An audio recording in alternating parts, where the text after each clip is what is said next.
아 글쎄 안 들려 들을 뉴스 없어 아무 뉴스도 귀에 들어오지 않아 듣고 또 들어도 들을 뉴스 없어 만든 게 이 프로야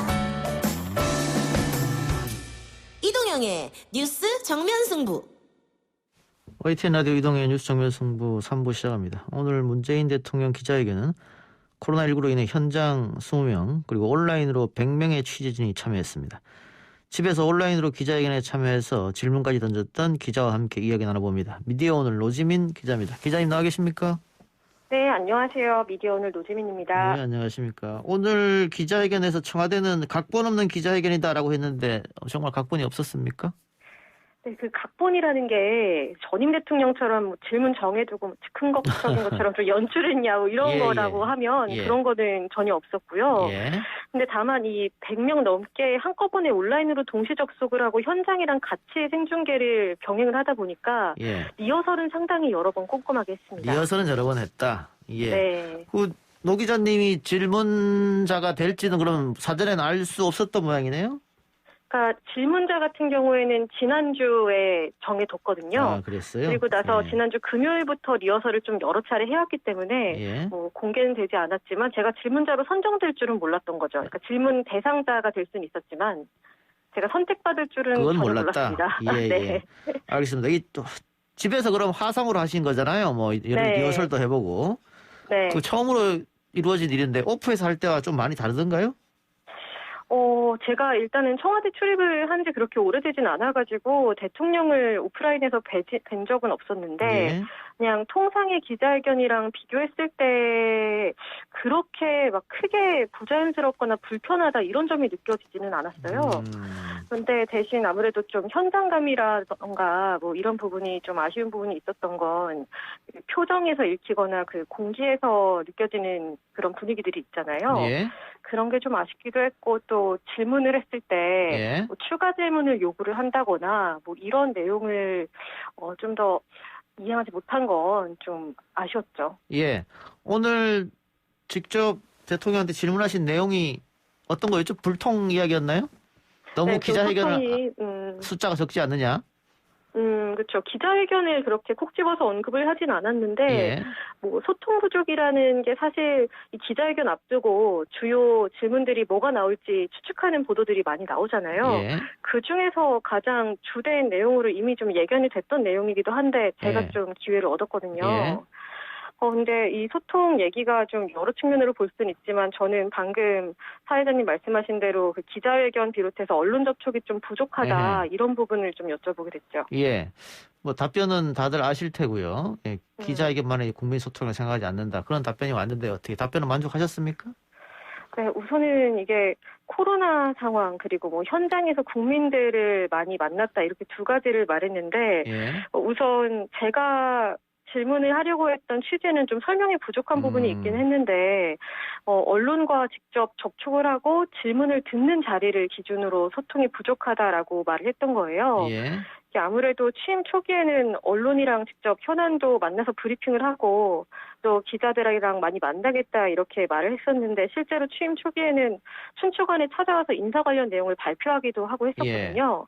그런데 이렇게 해가 지날수록 좀 언론 접촉이 줄어들어가는 경향성은 어쨌든 확인이 된 거니까 이게 이유가 있지 않을까. 그래서 대통령은 어떤 생각을 갖고 있을까 이걸 좀 들어보는 게 의미가 있을 거라고 생각해서 물어봤는데 그 코로나 상황 같은 경우에는 사실 뭐 어느 정도 이유가 될 수는 있지만 코로나 이전부터 좀 이어졌던 경향성이 있는 거고 또 현장 방문 같은 경우에는 정말 중요하다고 생각을 합니다. 국민과 직접 만나는 게 중요하긴 한데 다만 좀 행사처럼 마련된 자리에서 의견을 이례적으로 청취하는 걸로는 좀 한계가 있지 않나라는 생각이 들기는 했어요.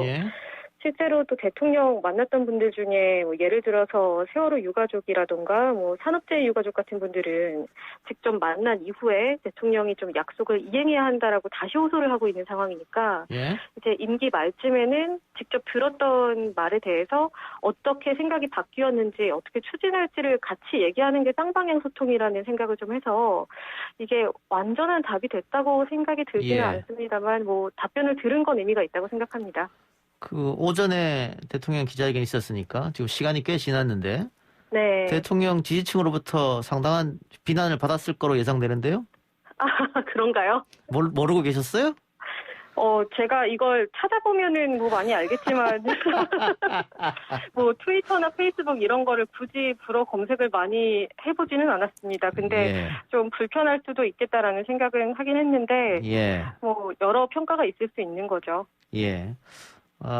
뭐 트위터, 페이스북뿐만이 아니라 각종 뭐 인터넷 커뮤니티에서도 노지민 기자에 그런가요? 대한 비판 여론이 있더라고요. 네. 예, 제가 네. 직업이 공감을 하시는 건가요? 아니 전 네. 직업이 그거라서 쭉 계속 훑어보고 있었거든요.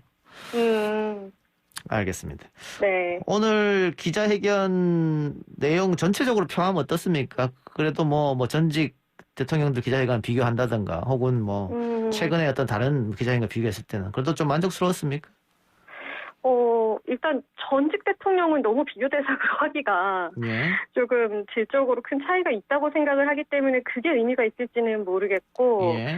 뭐 형식적인 면에서는 그래도 대부분 노력을 많이 했다 이런 반응이 많은 것 같아요. 직접 현장에 참석하기도 하고 또 온라인으로 생중계 질문을 받기도 하고 또 채팅으로 질문을 받았는데 이게 아무래도 분야별로 질문 안배가 좀 안 되다 보니까 채팅 질문이 그걸 좀 보완해주는 역할을 했던 것 같거든요. 예.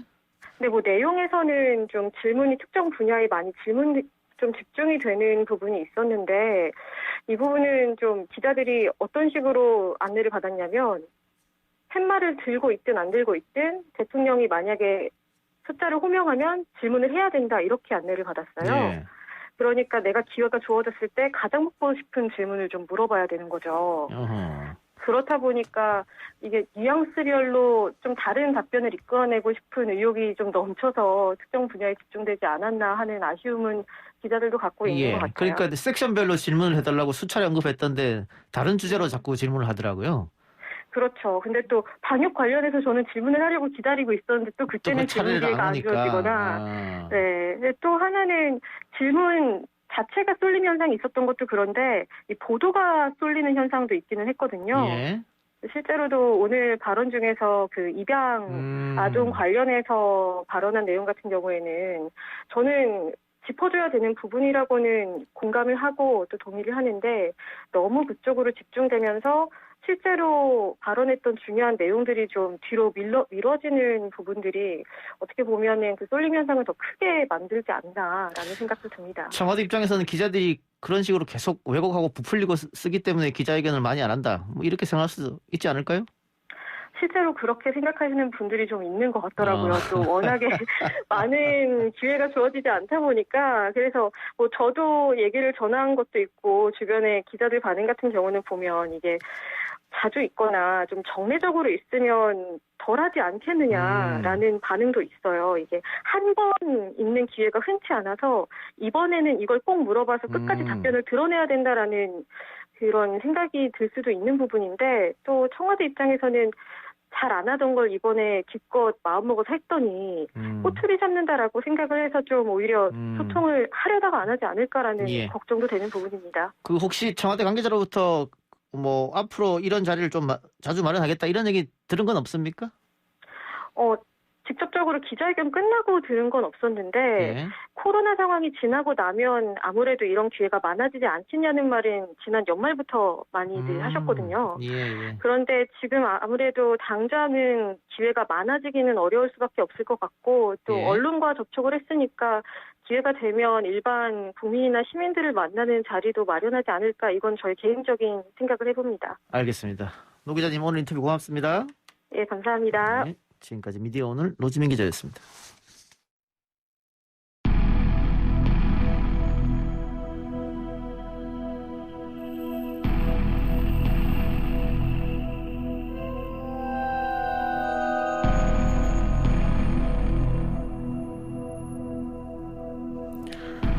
사건 처리반 시간입니다. 영화보다 더 영화 같은 현실 뉴스들을 파헤쳐 봅니다. 뉴스 정면 승부의 사건 처리반장 배상훈 프로파일러 또 사건 처리반원 MC 장원 전화로 연결되어 있습니다. 두 분 나와 계시죠? 네, 안녕하세요. 네, 안녕하세요. 먼저 김학의 전 법무부 차관의 출국 금지 관련해서 이야기를 좀 나눠보죠. 아니, 출국 금지가 불법이었냐 불가피했냐? 뭐 이런 것 두고 법무부와 검찰의 갈등이 다시 불붙고 있다고 하는데 내용 설명해 주시죠, 간략하게. 네, 지난 2019년 3월 김학의 전 법무부 차관이 대검찰청 과거사 진상조사단의 소환에 불응을 하다 돌연 한밤중에 출국을 시도했었는데요. 그러나 이 법무부의 긴급 출국 금지가 내려지면서 결국 무산이 됐습니다.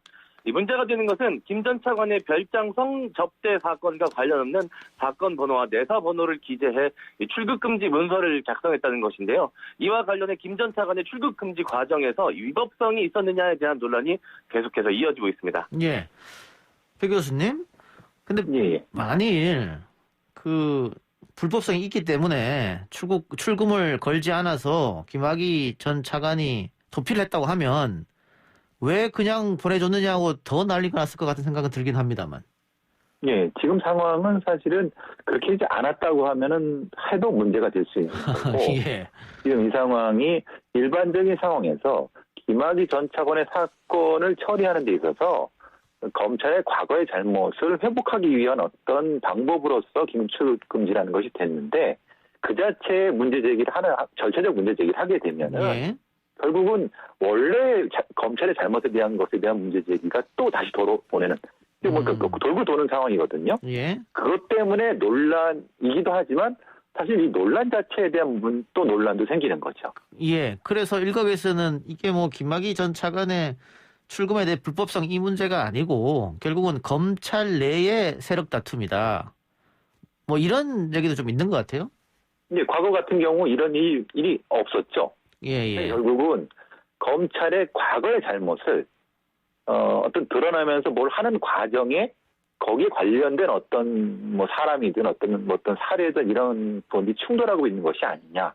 그러니까 전체적인 큰 정의의 차원에서 봐야 될 것을 주장하는 사람들이 있고 좀 세세하게 절차적 정의를 주장하는 사람들이 있고 크게 나눠져 있는 것 같습니다. 그 과정에서 뭐 정치적 입장도 갈리는 것 같습니다. 알겠습니다. 예. 여러 가지 가치관이 충돌하는 것도 있고, 뭐, 방금 지적해 주신 대로, 이게 뭐, 중앙지검장을 노리고 이렇게 한 거 아니냐, 뭐 이런 얘기도 있으니까 말이죠. 정치적으로도 엮여 있다. 이런 말씀이네요. 이게 좀 더 지켜보면은 더 자세한 사항을 알 수 있을 것 같고요. 코로나19 때문에 배달할 때도 비대면으로 하다 보니까, 그걸 악용해서 청소년들이 술을 주문하는 경우도 있다. 이런 얘기도 들리더라고요. 그래서 신분증을 확인하기 위해서, 배달하시는 분들이 어떤 이 술을 시킨 집에 가서 좀 밖으로 나와 주십사 이야기했는데 손님이 자기는 변호사 집이니 괜찮다 이러면서 갑질을 벌인 사건이 인터넷에 화제라고요? 네, 맞습니다. 지난 17일 용인 지역에서 이 국밥집을 운영하시는 사장님이 국밥 2그릇 그리고 소주 2병을 주문을 받고 배달에 직접 나섰는데요. 그 해당 집에 가서 대를 눌렀지만 문은 열리지 않고 여자아이가 엄마가 문 앞에 두고 가시라고 한다 이렇게 말을 했다고 합니다. 예. 그래서 그 사장님께서 이 배달 내용 중에 술이 포함되어 있기 때문에 그냥 놓고 갈 수가 없다. 직접 얼굴을 확인하고 전달해야 한다라고 이야기를 했지만 예. 자기는 단골이고 변호사 집이니 괜찮다라며 그 어머님은 계속해서 나오지 않았습니다. 예. 이후에 어쩔 수 없이 그 식당 주인은 음식은 내려놓고 술만 가지고 갔는데요. 이후 그 손님으로부터 전화가 와서 전액 환불을 해달라 요구를 했고 이 변호사인 남편에게까지 연락이 와서 그 사장님께 폭언 문자를 남긴 것으로 알려졌습니다. 어떻게 보면 아무것도 아닌 일일 수도 있습니다만 이게 큰 사건으로 번진 것 같은데 이 배달 과정에서 청소년임을 재확인하지 않으면 그 결국은 그 해당 업주가 처벌받는 겁니까? 네, 그렇습니다.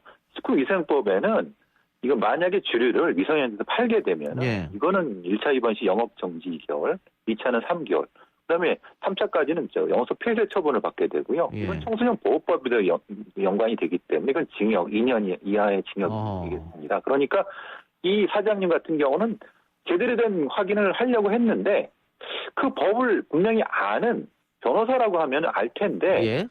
이 과정이 좀 미심쩍습니다. 이거 왜 그랬을까 저는 그게 잘 이해가 안 되네요. 그러니까 이 배달하시는 분이 사장님이 직접 배달을 했더라고요. 예, 그렇게 된 거죠. 예, 그러다 보니까 더 아마 이 청소년이 맞는지 아닌지 확인하려고 했던 것 같은데 어쨌든 환불을 해달라 이렇게 하면서 갑질 논란을 번졌는데 이 리뷰를 쓰는 칸에 손님이 악의적으로 후기를 남겼다면서요. 네, 맞습니다. 음식을 주문했던 손님이 리뷰를 남겼는데요. 예전에 주문했을 때는 벌레로 추정되는 것이 나오기도 했었고, 이번에는 잘린 고무줄 조각이 나왔다는 글을 쓰면서 이 소비자 고발할까 생각 중이다. 너무 더럽고 불친절해서 비추천이라고 글을 썼습니다. 이 가게 사장님께서 이 답변도 해놓은 상황입니다. 이 보복적으로 이렇게 리뷰를 썼을 수도 있다. 사장님은 또 그렇게 생각할 수 있겠네요. 네, 그런 상황인 것 같습니다. 그래서 그 사장님께서 이제 답변을 달아놓으신 상황을 보니까 그 주문자께서 이 고무줄이라고 주장하는 사진을 올려놓았는데요. 그 사장님께서는 육안으로 확인했을 때 고무줄 같이 보이지 않고 그 면발인 것 같다, 쫄면인 것 같다라고 답변도 달아놓으셨거든요. 예. 저도 한때 이제 요식업을 운영했던 사람으로서 관심을 갖고 봤는데 이 고무줄은 보통 단면이 좀 사각형인데 봤을 때 제가 봤을 때도 약간 쫄면의 면발인 듯 좀 보였습니다. 예. 알겠습니다. 이거 가지고 또 인터넷에서 누가 잘했냐 못했냐 논란이 있던데 뭐 대부분 아마 사장님 쪽의 의견에 공감하는 것 같긴 합니다만 그 어린아이 목소리가 들리고 또 엄마 목소리가 들렸기 때문에 그 정도면 융통성을 발휘해서 그냥 두고 와도 되지 않았겠느냐 이렇게 말씀하신 분도 계시더라고요.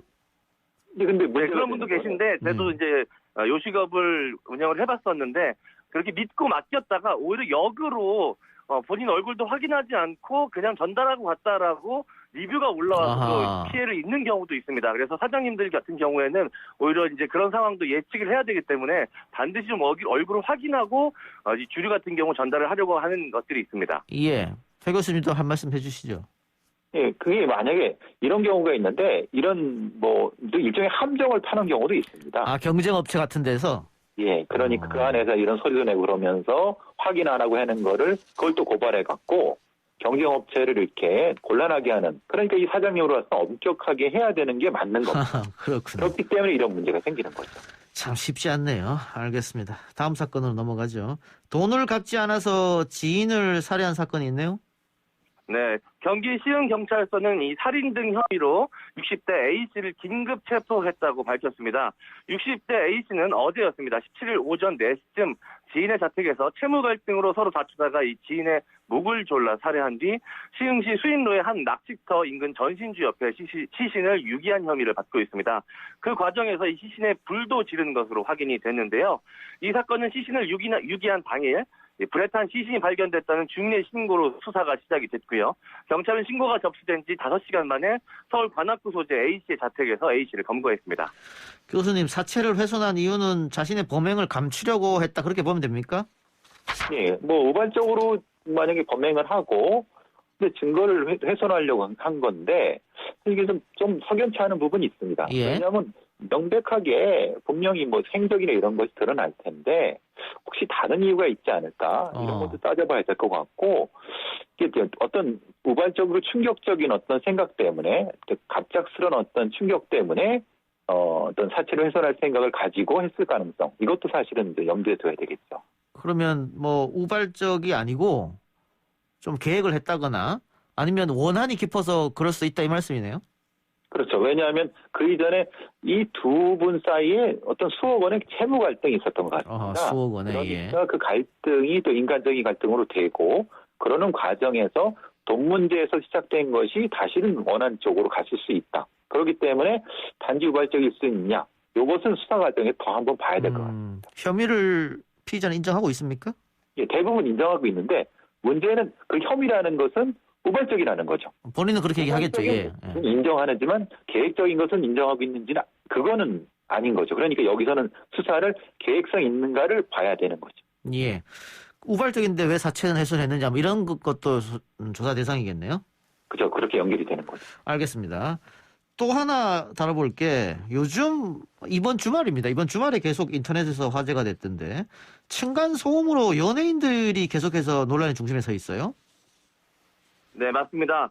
얼마 전 개그맨 안상태 씨네 가족도 이 층간소음 문제로 인해서 이 대중의 논란에 오르내렸는데요. 안상태 씨의 아내 조인빈 씨는 18일 자신의 이 SNS에 위에 사는 불쌍한 셀러브리티, 본인을 지칭하는 것 같습니다. 본인 가족을. 그리고 아래에 사는 불쌍한 키보드 워리어라는 글과 함께 본인 집에 이 층간소음 논란을 제기했던 사람을 약간 조롱하는 듯한 글과 노래가 삽입된 일러스트 영상을 SNS에 게재했습니다. 이것은 이 단어만 보면 조롱이 맞는 것 같은데요. 네, 그래서 이제 네티즌들은 안상태 씨의 가족에 대해서 지금 굉장히 많이 비난을 하고 있는 상황입니다. 이 층간 소음을 겪어보지 못한 사람들은 잘 모를 수 있는데 정말 한시도 살 수 없는 그런 고통이라고 하더라고요. 그런데 이런 글을 자신 SNS에 올렸기 때문에 지금 비난의 대상이 되는데, 근데 지금 개그맨 안상태 씨뿐만이 아니고 개그맨 이휘재 씨 부부도 층간 소음 때문에 논란에 휘말렸죠. 네, 맞습니다. 이휘재 씨 아내이자 이 방송 활동을 겸하고 있는 플로리스트 문정원 씨는 SNS 활동을 활발히 하는 것으로 유명한데요. 얼마 전 이 가족 사진 아래에 이웃의 항의 댓글이 달렸습니다. 당시 아랫집 이웃은 애들 몇 시간씩 집에서 뛰게 하실 거면 매트라도 제발 깔고 뛰게 하셔라. 벌써 5번은 정중하게 부탁드릴 것 같은데 언제까지 아무런 개선도 없는 상황을 참기만 해야 하냐라고 따졌습니다. 문정원 씨는 일패로 사과를 했습니다. 하지만 좀 미숙했다라는 지적을 당했는데요. 아이들에게 주의를 주고 있으며 매트 주문 제작을 했다는 것입니다. 근데 자신 역시 굉장히 이 상황이 속상하다는 푸념도 있지 않았는데요. 대중의 반응은 싸늘했습니다. 유튜브 채널 그리고 과거 방송 등에서 노출된 사진을 보면 매트가 깔려있지 않은 집안에서 아이들이 자유분방하게 뛰어노는 화면, 그리고 아빠와 함께 야구놀이를 하는 등의 이 사진 등이 공개가 돼 많은 비난이 쏟아졌습니다. 예. 자, 이게 우리나라 국민들의 한 60% 정도가 공동주택에 살고 있다고 하니까 층간소음이 남의 일은 아닌데, 그런데 그 건설사들이 아파트를 좀 지을 때 좀 제대로 지었으면 이런 일이 없지 않겠냐, 뭐 이런 얘기도 있긴 합니다만, 어쨌든 위층 사는 사람들이 그래도 조심할 수밖에 없을 것 같습니다. 예. 대부분 이 층간소음의 73%가 보통 중량 충격소음이라고 하는데, 보통 우리나라의 아파트 짓는 방식이 외국하고 다른 게 예. 위아래를 붙여서 짓는 거라고 합니다. 떨어뜨려 지으면 중간에 공간이 생기는 건데 예. 그 이유가 이제 아시다시피 사실 90년대, 2000년대부터 이제 막 그 아파트를 많이 지은 거를 조립식으로 지은 과정에서 콘크리트 볕에 많이 전달되는데 그렇게 되면은 중간중간에 이제 매트를 이용한 데서 여러 가지 어떤 주의 부분도 해줘야 되는데 예. 그것도 없는 상태에서 그러니까 오롯이 어떤 이런 피해는 위아래집 다 받는 상태가 되는 거죠. 예. 저희도 이 꼬맹이들이 2명이 있어가지고, 제가 지난달에 이사를 해서 그 아랫집에 선물을 사들고 갔었는데, 다행스럽게도 전혀 층간소음은 없다고만 말씀하셔서 고마웠는데, 두 분도 이게 층간소음에 시달린 적이 있으십니까? 제가 요즘 굉장히 고생을 좀 많이 하고 있습니다. 예. 제가 이 복층 구조의 오피스텔에 거주하고 있는데 계속 문제가 없었는데 얼마 전 이제 새로 이사를 오셨는지 20대 이 청년으로 추정되는 한 서너 분이 새벽 2, 3시까지 이제 술을 드시면서 워낙 젊으신 분들이다 보니까 이 에너지가 넘치시는지 예. 이 걸어 다닐 때마다 그 진동이 아랫집에서 저희 집에서 느껴집니다. 예. 그래서 윗집에서 누가 어디로 이동을 했구나, 화장실을 갔구나, 이런 게 다 느껴질 정도로 굉장히 좀 고통스러운 시간을 보내고 있어서 요즘 코로나19 때문에 또 찾아가기도 쉽지가 않은 상황입니다. 그런데도 불구하고 한 2번 정도 찾아가서 말씀을 드렸었는데 예. 아직까지도 지금 이제 고쳐지지가 않아서 처음에는 이제 한 2, 3시까지 술을 드시면 떠들길래 저도 그 시간에 같이 이제 혼술을 해봤습니다. 그러니까 여럿이 같이 먹는 것 같아서 처음엔 좀 좋았는데 이제 이게 하루 이틀이지 젊으신 분들이랑 매일 드시더라고요. 예. 그래서 이제 해결 방안을 찾지 못해서 지금 굉장히 좀 고심하고 있는 중입니다. 고심이란 건 뭡니까? 이사 가는 겁니까? 네, 맞습니다. 이사를 계획하고 있습니다. 근데 보통 이제 아파트는 그래도 난데 일반 연립주택이라도 이런 데는 더 취약하거든요. 그럴 수도 있겠죠. 보통, 예. 네, 아파트는 바로 윗집만 해결하면 되는 형태가 많은데요. 근데 문제는 연립주택은 건너 위 이렇게 완전히 연결되는 경우가 많습니다. 예. 그러니까 바로 윗집인 줄 알고 가서 이제 얘기를 하다 보면은 사실은 그 집을 가만히 아닐 있는데 수도 있죠. 예. 그렇죠. 예. 옆에 있는 이렇게 옆으로 올리는 측면으로 올리는 부분 때문에 굉장히 서로 간의 갈등이 더 심해지는 이런 것들은 뭔가 더 덜은 대책이 필요할 거라는 생각이 듭니다. 그래요. 알겠습니다. 어쨌든 층간소음, 요즘에 안 그래도 그 21세기에 이웃과의 대화가 없다고 하는데 이것 때문에 더더욱 분란과 냉소, 논쟁이 있지 않을까 걱정이 됩니다. 두 말씀 오늘 여기까지 듣겠습니다. 고맙습니다. 감사합니다. 네, 감사합니다.